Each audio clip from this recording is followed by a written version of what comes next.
back and sorry about that. Had some technical difficulties with the game.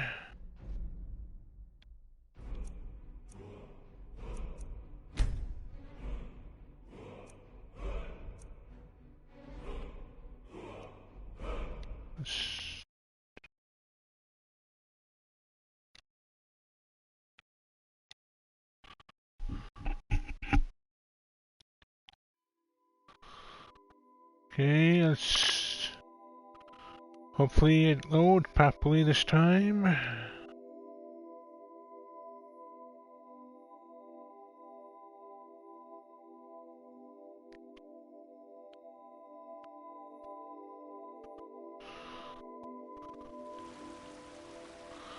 There we go.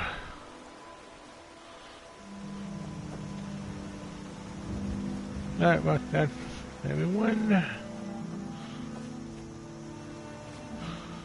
How to get this? A cheat room. I had it loaded up already, that's why it was there in the first place.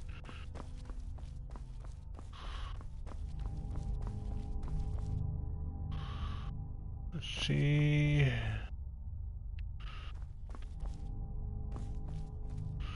No, I don't want any of that.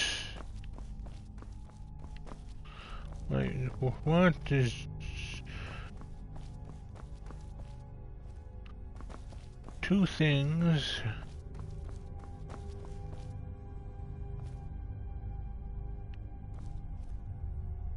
So it's cheat items.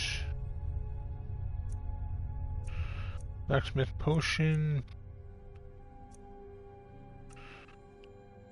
You carry weight. Premium God mode.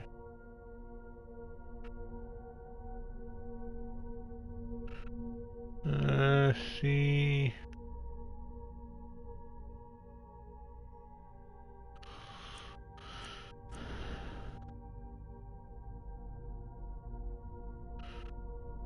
And the warrior. I'm left with Talos.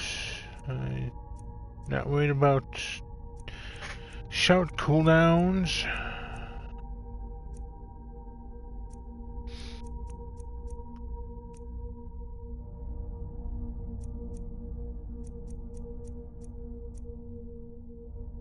Gold, 50,000 gold. Coin purse. Coin purse. Have all of the money. I'm the richest Dragonborn in Skyrim. Because why not?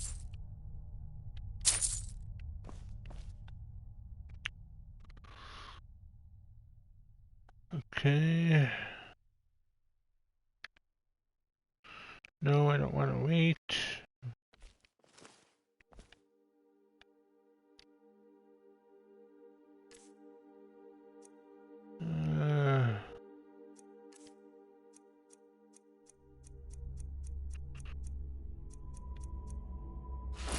Equip that, equip that.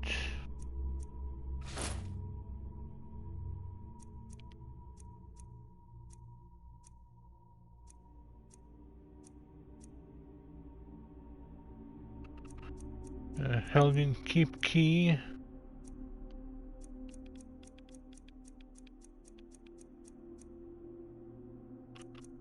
Book of the Dragonborn. The Book of the Dragonborn by Prior Emmeline Madrine, Order of Talos, Reign and Priory, year 360 of the Third Era. 21st of the reign of His Majesty Pelagius the Fourth. Turn page. How many pages?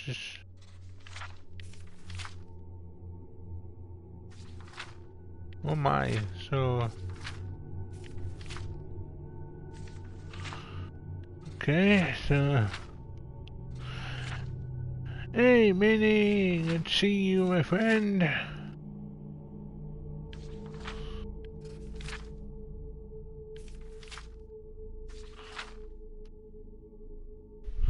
Okay, many people have heard the term Dragonborn.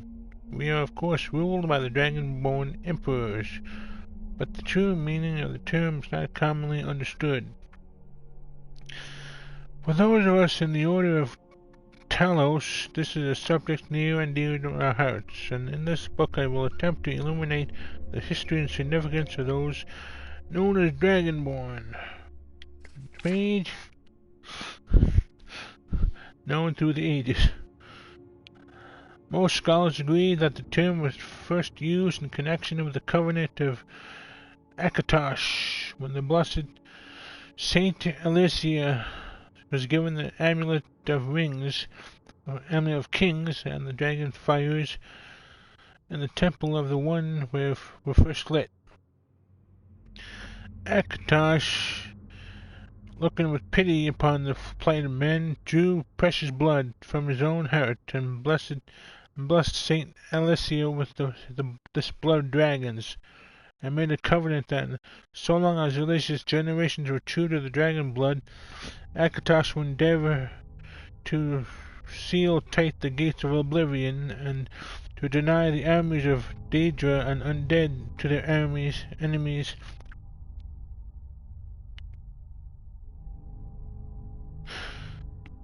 Hey, Skilly. Happy looking, and I'm enjoying it so far.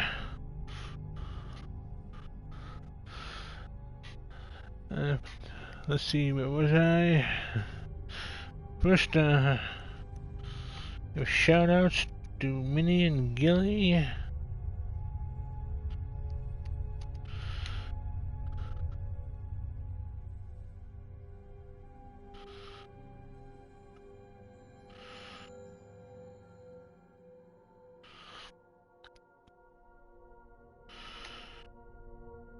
Planeteers.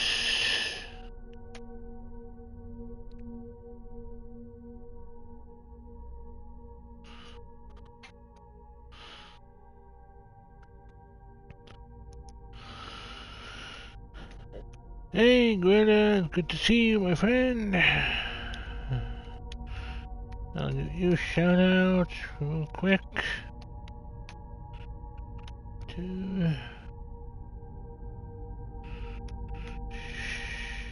Shout out with a lime.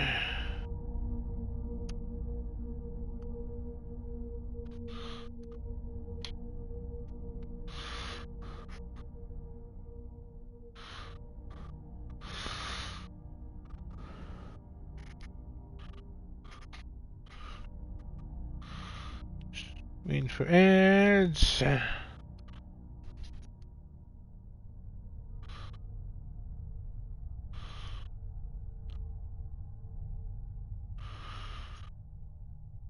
You're welcome, Greta. Happy to see you. How are you?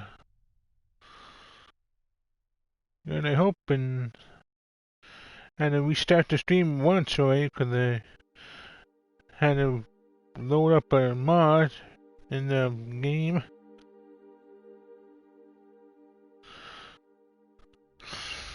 Let's see, where was I? The Daedra 11 Aliens, those blessed by Akatosh with the dragon blood, became known more simply as Dragonborn. The connection with the rulers of the Empire was thus there from the beginning. Only those of the dragon blood were able to wear the Amulet of Kings and light the dragon fires.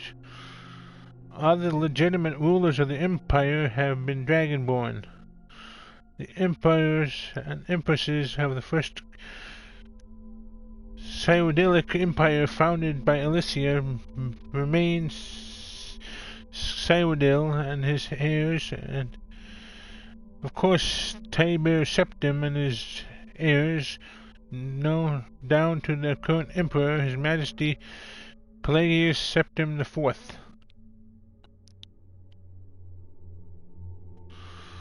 Because of this connection with the emperors, however, the other significance of the Dragonborn has been obscured and largely forgotten by all but scholars and those of us dedicated to the service of the blessed Talos. Who was Tiber Septim? Very few realize that being Dragonborn is not a simple matter of heredity. Being the blessing of Akatos himself, it is beloved beyond our understanding exactly how and why it is bestowed.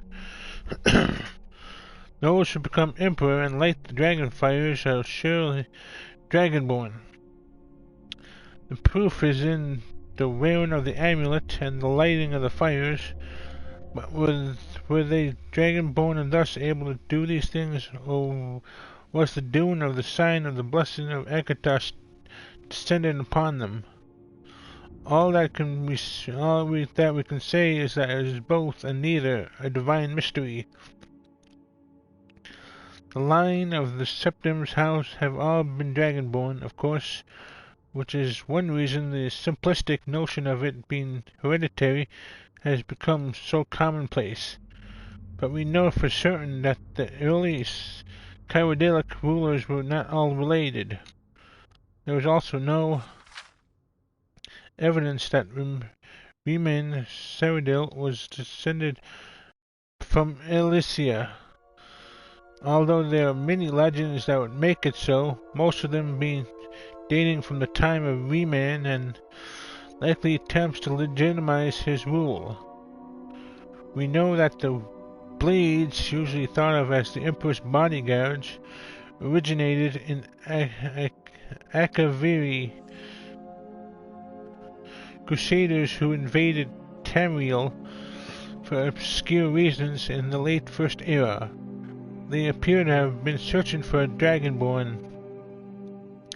The events of Pale Pass bear this out, and the Akaviri were the first to proclaim Riemann Cyrodiil as Dragonborn. In fact, it was the Akaviri who did the most to promote his standing as emperor, although Riemann himself never took that title in his lifetime. And of course there is no known hereditary connection between Tiber Septim and any of the previous Dragonborn rulers of Tamriel. Although there can be more than one Dragonborn at any time is another mystery. The emperors have done their best to dismiss this notion, but of course the imperial succession itself means that at the very least there are two or more potential Dragonborn at any time. The current ruler and his or her heirs. The history of the Blades also hints at this, although little is known of their activities during the interregnum between Raymond's empire and the rise of Tiber Septim. Many believe that the Blades continue to search out and guard those they believed were or might be Dragonborn during this time. Lastly, we come to the question of the true meaning of being Dragonborn. The connection with dragons is so obvious that it has almost been forgotten. In these days when dragons are a distant memory, we forget that in the early days being Dragonborn meant having